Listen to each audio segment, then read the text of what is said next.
Good day everyone. I am Dr. Rajeshwari Jiv, Associate Professor, PG Department of Computer Science, Tritangal College. I am going to explain you some of the important concepts which are given in web technology with advanced Java.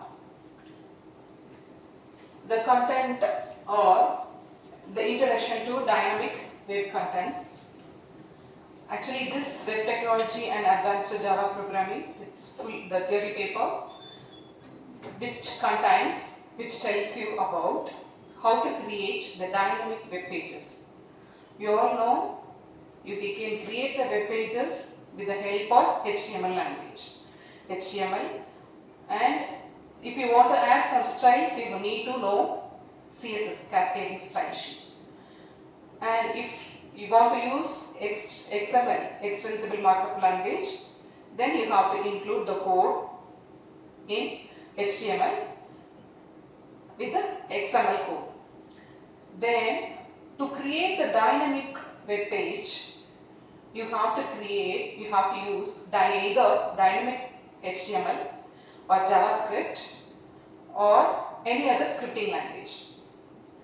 Suppose if you are using HTML language, you can able to create only the static web page. What you are typing, what you are giving in the page content, it will be displayed. You cannot able to create the interactive web pages.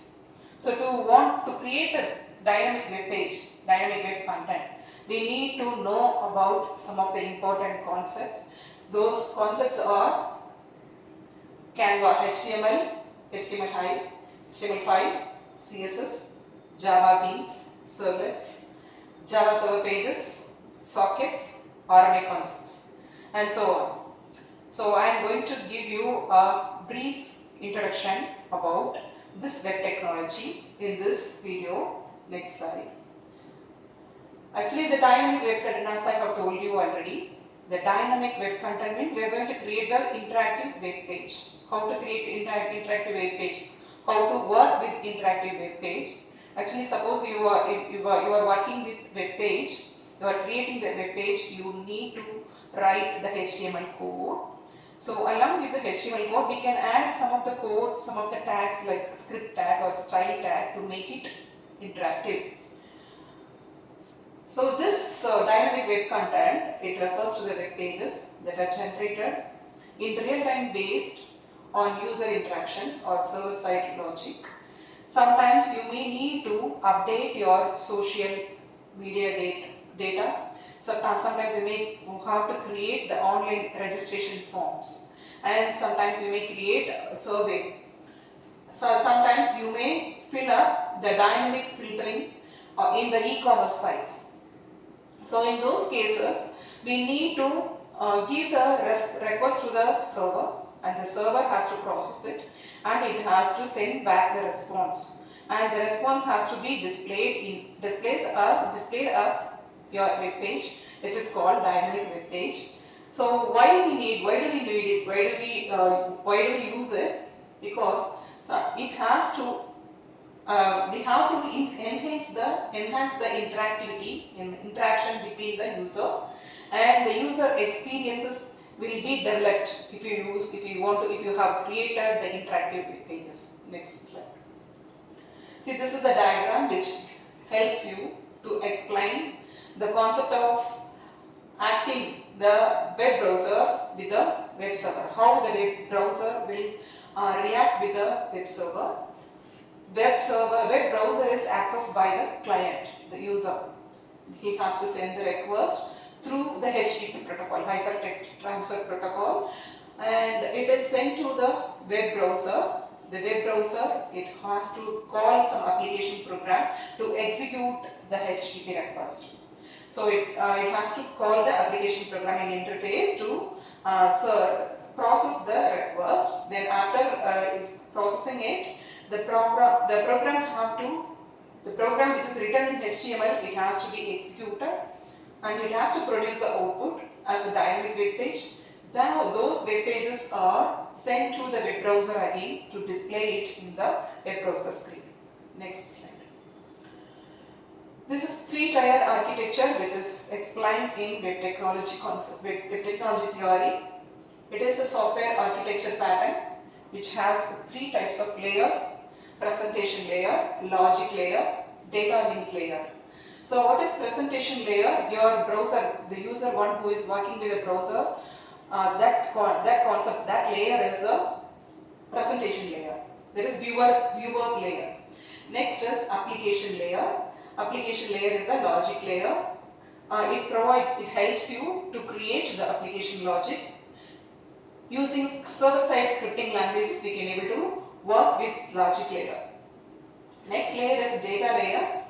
It is meant for the storage and retrieval of the information. So this database can be stored in the layer.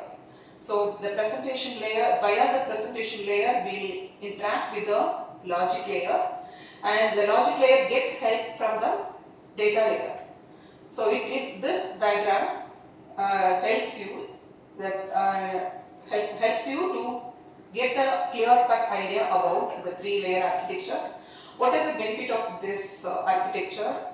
It provides you the scalability. There is sometimes if you want to extend your architecture, then it helps you to scale. It helps you to advance it, and the maintainability is very easy, and the separation of concerns and design, content and design is easy compared to the static web page which is written in HTML. Next slide. See, this is the 3-layer architecture. The first layer, the client's first layer is the client presentation layer, which consists of all the clients.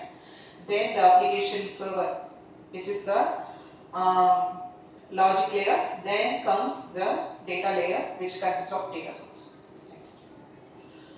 So this is about what we have seen so far is about 3-layer architecture, and I am going to explain you what is the concept behind the client and server. See, it is actually all the client server application is purely based on the model. Like client is the browser and the server is the web server. So the client side, we can have various type of web browsers, namely Internet Explorer, Opera, Firefox, Mozilla Firefox, Google Chrome, and so on. So all these web browsers can act as a client. It is actually the client side scripting can be written with the help of HTML, CSS, and JavaScript. Like server side scripting languages, scripting can be written with the help of web server and application logic. The database is purely called as backend storage, which may be created with the help of database applications. See, actually what is happening here, the client sends the request via creating or loading the web page. There is suppose if you are using Google Chrome, in the Google Chrome window you may type something now as a request. This is the request, we are sending it to the server. So the request what is typed in the browser is that is the web page, we need to load it. So the server processes the request, and suppose sometimes it may not have the complete details, so it has to refer the database. So after retrieving the data from the database, it has to send the response back to the client. So the client, which is the browser now, it has to display the response as a web pages. Next. This is the diagram which explains you about client-server architecture. Next, already I told you that HTML is used to create the web page. If you use HTML, you can able to create static web page. It has only limited features. So if you want to use advanced features, you need to use HTML5. It is an advanced version of HTML concepts, HTML standard. See, what are the key features, what are the important advanced features comes under HTML5. It supports for multimedia audio, it has some audio tags, audio control tag and video control tag. So if you add these tags, you can able to create audio file. You can able to access the audio file or video file in your web page, static web page. And it provides you some important semantic elements and form controls like header, footer, article, navigation file and link file and so on. Sometimes you can add some of the form controls, advanced features of form controls like calendar, date, time and so on.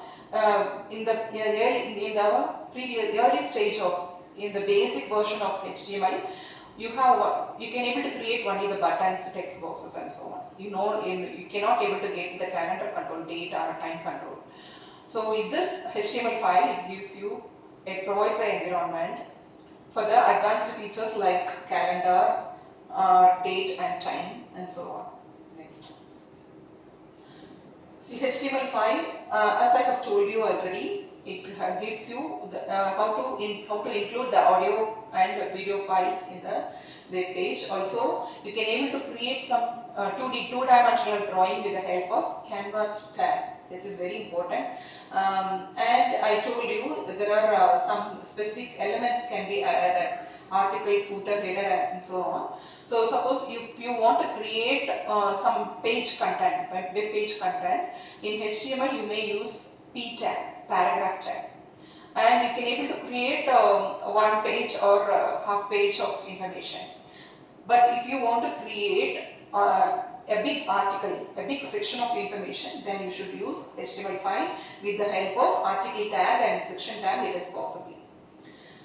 And these new form controls, calendar, date, time and email URL, these form controls are also included in HTML5, which helps you to create a calendar, particular calendar or date or time, and it helps you to check whether the email ID is correct or one, or it can check whether the URL is matched or not.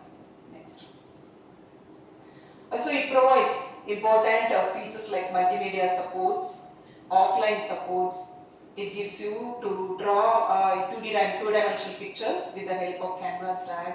It is mobile friendly and it has very limited number of codes. Next. This is the difference between HTML4 and HTML5. The div tag is replaced with the help of article tag in HTML5. Next. This is one small program related to HTML5. It has header, footer, article, aside and section tag. Next. Next.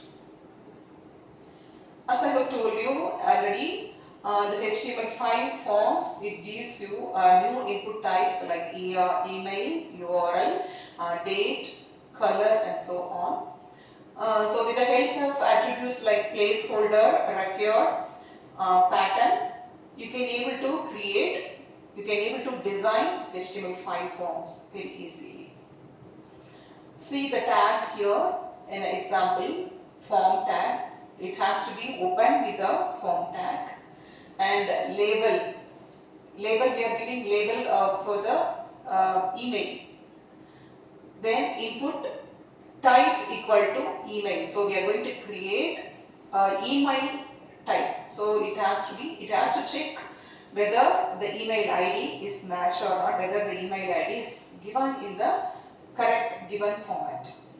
Okay. So this is small example which is given in HTML5. So what is the use of HTML5 forms? It helps the user to create the web page with a validation. That is, it checks whether the input what is given by the user is correct or not, and it helps the user to create user-friendly environment. That is, suppose when they are creating the registration form, if they are not able to find out the correct email ID, correct URL, and so on, then it helps. Our program will help them to write the correct ID. Otherwise, it raises some error. Next. This is a powerful tool and advanced concept which is used in HTML5. It helps you to create 2D graphics and animated pictures. Animated pictures can also be created with the help of HTML5. So this HTML5 is mainly used in game development applications, and moreover it is used in data visualization effects, like that it helps you to how to create a chart, graph, and so on. Then custom graphics, you yourself can able to create your own graphics. This is also possible with HTML5 Canva tag. So how to write this canvas code? You have to use the tag canvas, then set some ID for your Canva tag. The width and height can be explained, can be given.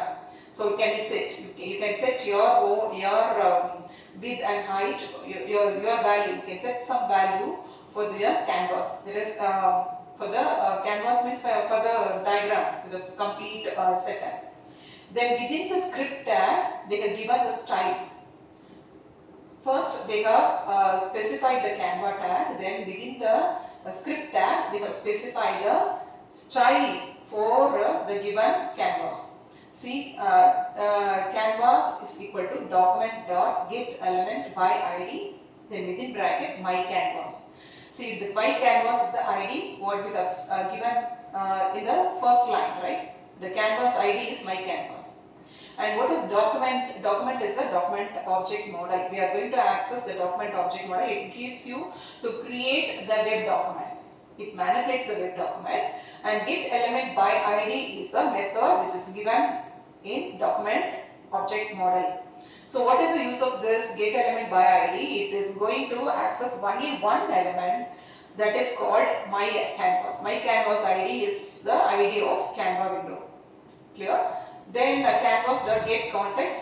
Then we are going to create two-dimensional array, two-dimensional box. So 2D is specified in this getContext, and we have filled the style with color. Blue color is given, and inside the Canva you can draw some rectangle with the help of the setting value. That is 10, 10, 100 and 50.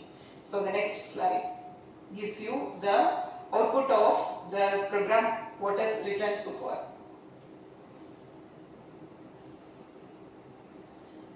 See, the first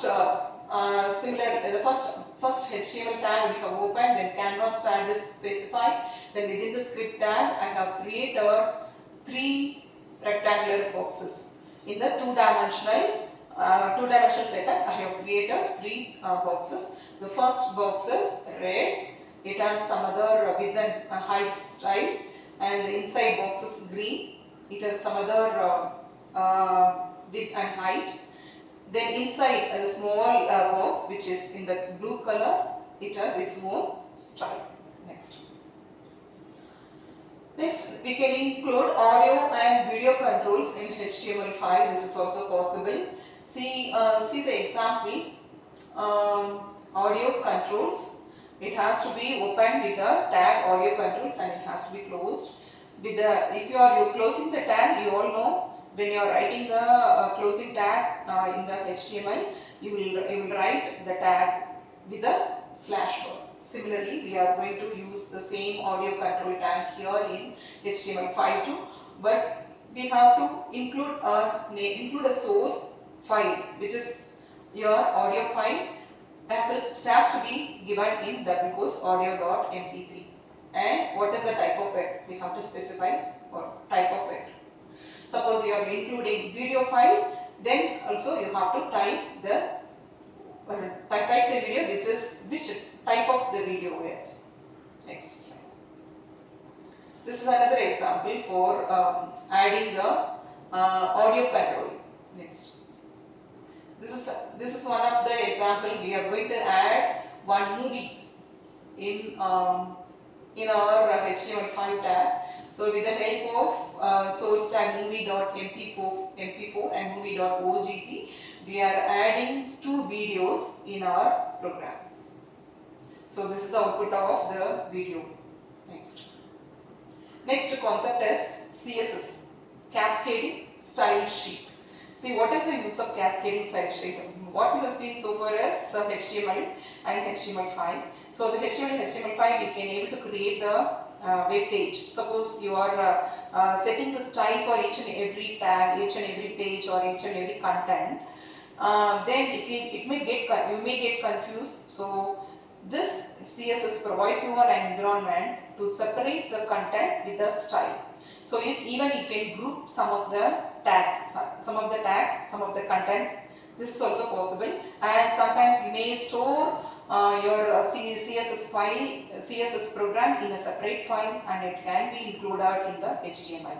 This is also possible. Or you can able to create, if suppose sometimes you want to create nested styles, it is also possible with CSS. And sometimes if you want to send some queries, media queries, we want to access some media queries, it is also possible with CSS. So CSS provides you a stylic environment. It can be added with the HTML, and it separates the web content with the style. So the reusability of styles is possible with CSS. It is easy to maintain since we can store the CSS in a separate file. It is easy to maintain.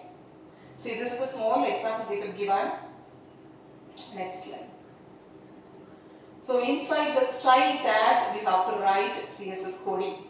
So in a HTML tag, then head tag, body tag, then comes the style tag. So inside the style tag, we have to write the CSS coding. Next. See, this is the syntax of CSS. See, the first one is selector. Selector is nothing but your H tag or P1 tag or whatever tag it is, H2 and H2, H6. So you have to write the selector. It points the HTML element. HTML element, you want to style it. So how to write the CSS syntax? Within bracket, you have to write the syntax. See the declaration. First you have to give the property, then set the value. Color is the property, blue is the value. H1 is the HTML element. Suppose you want to set all the P tag should be in red color and it must be aligned in the center. Then the code which is given down, it has to be written like this. So all your P tag which is in the web page, all will have the red color and all will be aligned in center. Next.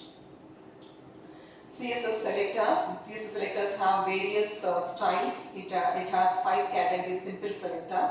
It selects the elements based on the name or ID or class. Then combinator selectors. It selects the elements as a group. Then pseudo class selectors. It selects with the help of some condition or state. Then pseudo element selectors. It selects and style a part of an element. Then attribute selectors. It is used to set some attribute. So it is used to select the elements based on that attribute. Next. So CSS also has advanced version, like HTML we have advanced version HTML5. So CSS also it has its own advanced version CSS3, which gives you the advanced features of CSS. Actually, the basic CSS it is used to create only the style or fashion or something else. But see, if you use CSS3, you can able to structure your web page, or if you want to set the format, it is also possible with CSS3. Next. This is one example for CSS3. Next. We can access CSS cascading style sheet from JavaScript. This is also possible. Then suppose you want to write JavaScript expressions. This is the syntax of expression, how to write the expression in JavaScript. Next. This is another statement, control flow statement in JavaScript. If you want to write control flow statements in JavaScript, this is the syntax. Next. The console.logify, it is used to print your content. The content means the I value is to be printed in the document, in the web page. If you give like this, console.log. Then next one, HTML document object model. It is used to create, it is used to manipulate the web document. It has various methods like get element by ID, document.query selector, document.get element by ID with the attribute inner HTML or something else. So the value what is given in the right side, it will be passed, it will be pasted, it will be assigned in the document. So what is given in the right side, it will be printed in the web page. Next. Then suppose you want to create the modules in JavaScript, this will be useful for you to create the modules and forms. Next, Ajax. Ajax is asynchronous JavaScript. It allows you to fetch the data asynchronously. Without reloading the page, we can able to get the JavaScript coding. It is an advanced version of JavaScript. Next, Java Beans. It is a class. It can encapsulate multiple objects into a single object. Actually, if you use Java Beans in creating the web pages, it is going to give you the advanced features of Java. Actually, you all know that Java is portable in nature, and we can work if you have written in Java, then the code can be distributed across the network. So this Java Beans code also helps you to create constructors, and it helps you to create. It helps in accessing the objects from multiple places across the network. You can able to access it. It is a Java class. Java Beans is a class. It has class definition, and it helps you to create serializable elements. It is not necessary that we have to send information. We have to pass the arguments. It can also give you the no argument constructor, and we can apply the data encapsulation also in this Java Beans. And it provides you two important methods called getter method and setter method. It has to be with the prefix get and set. Actually, if you use get method, it does not return any value, but if you use setter method, it has to be return some value. Next. See, these are the properties of Java Bean. If you use setter method, Java Bean can be read, it can be write, it can be read only, or it can be write only. There are two important methods, as I have told you already. There are two important methods used in Java Bean: setter method and getter methods. And the properties of setter method is both are public in nature. Public means what? You can able to access anywhere at any time, right? Then the return type should be void. So if you use a setter method, it should not return any value. So it has to be specified as void. But if you use getter method, you can able to include whether the return value is integer or character or something else. You can able to specify it. And if you use setter methods, compulsorily it has to take some arguments, but in the case of getter method, it is not necessary that we have to include the argument. Next. So these are the advantages of Java Beans. As I have told you already, the Java Beans, it is going to take all the advanced features or advantages of the Java. It is portable, compact and easy, and it can be accessed by many applications. This is possible, and it helps you to reuse the software components. What are the disadvantages of Java Bean? It is mutable, so you cannot able to create immutable objects. And creating the setter and getter method for each property separately, it may lead to some code violation. This is also possible. Next.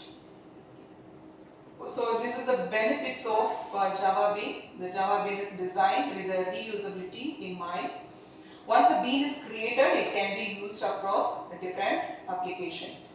So Java Beans can help you to create multiple objects into one object. This is also possible. It provides you the concept like data hiding or data encapsulation. Then that is very easy to use. So it can be manipulated visually in a builder tool. With the help of most of the IDE supports Java Beans. It provides features like dragging and dropping beans into applications.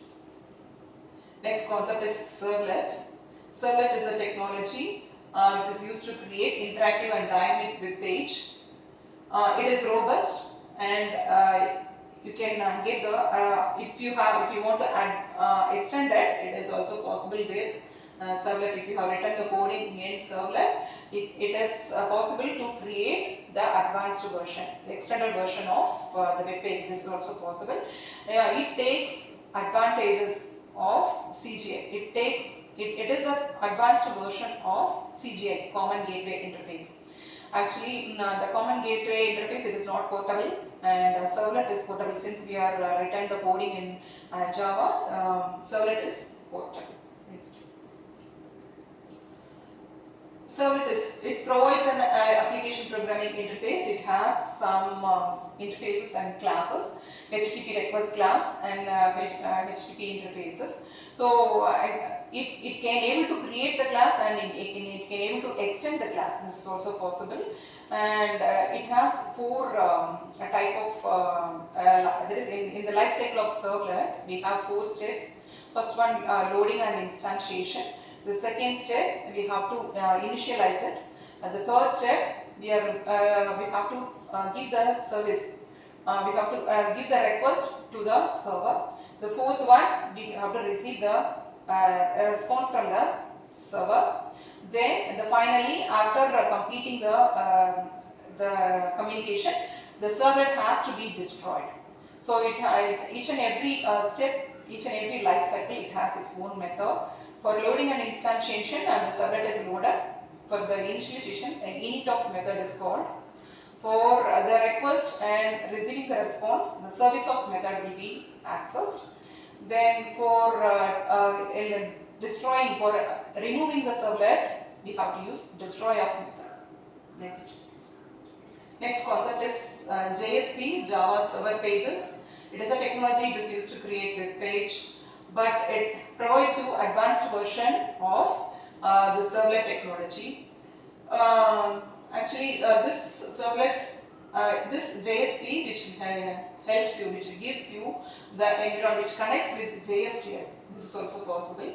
It also has some specific tags along with the HTML tags. You can able to add some JSP tags. This is easy compared to servlet, and it is easy to maintain compared to servlet. It provides you some additional features like custom tags, expression language, and so on.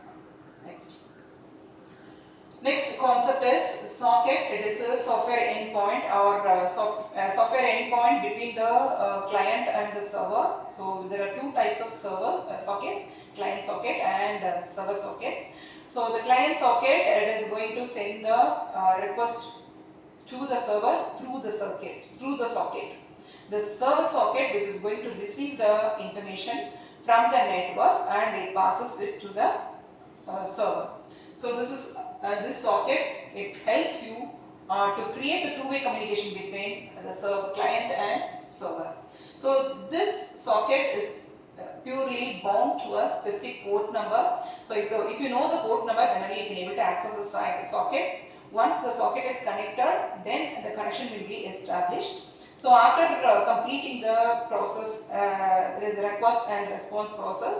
After completing the communication process, the socket has to be removed from the network to destroy the connection between the client and server. So if the connection, so when you are binding it, when you are binding the program with the binding the network with the help of port number, you are able to communicate with the two systems. Okay. After the connection is successful, then only you can able to, the server it can able to access or accept the socket, and it has to respond to the client. The client first initially sends the request to the server will process it and sends the response to the client. Next concept is remote method invocation. It is an application programming interface. It is an important concept of Java, it provides a mechanism to create distributed application in Java. We all know distributed application, right? What is distributed connection or a distributed application is many systems are connected in the network, and each and every machine can access some other system in the network. This is possible. And if you want to if any system wants to share some resources or some data, this is also possible with distributed application. So this remote method invocation, it provides a specific environment, specific programming interface. It is going to access a particular data from the remote machine, which is running on some other Java virtual machine. So suppose you have two machines which are connected with a Java environment, and it is connected in the network. One system can able to access the data which is shared by the next remote machine, which is connected in the network, and sometimes it may be used by some other client or something else. It can able to access with the help of remote method invocation. So as it is as I have told you the remote method invocation, it provides the environment, it provides a communication between the application with the help of two important objects, stub and skeleton. The stub is an object, acts as a gateway for the client side. All the outgoing requests are routed through it. Next, the skeleton. The skeleton is an object which is acting in the server side. All the incoming requests are routed through it. Next concept is Java database connectivity. It is a pure application programming interface. It gives you how to create a database in Java. Already we have open database connectivity. Open database connectivity is meant for all other databases, but JDBC is purely meant for Java environment. Next. So what are the 7 steps followed in JDBC? First, initially you have to load the JDBC driver, then create the connection object, then create the statement object, then write the query using the SQL query, SQL commands, then return the data from the result set object. Then after retrieving the result set object, it has to be closed. Then finally you have to close the statement object, then close the connection. The JDBC will be executed. So there are 4 types of JDBC drivers. The first one is simple driver. The second one is written in language other than Java. This is also possible. Then the third driver is a middleware driver. It is not we cannot able to connect the database directly. The fourth one, a type 4 JDBC driver, is a Java purely meant for Java based driver. It connects directly to a database. It's also known as a thin driver or a direct to database driver. So I will tell you the recap what we have seen so far in this video. The first I have told you what is about HTML and HTML5. HTML5 is the advanced version of HTML. Then cascading style sheet, how to separate the web content and styles. So within the style tag, the CSS has to be written. Next, I told you how to create Java Beans servlets and remote method invocation and so on. Thank you.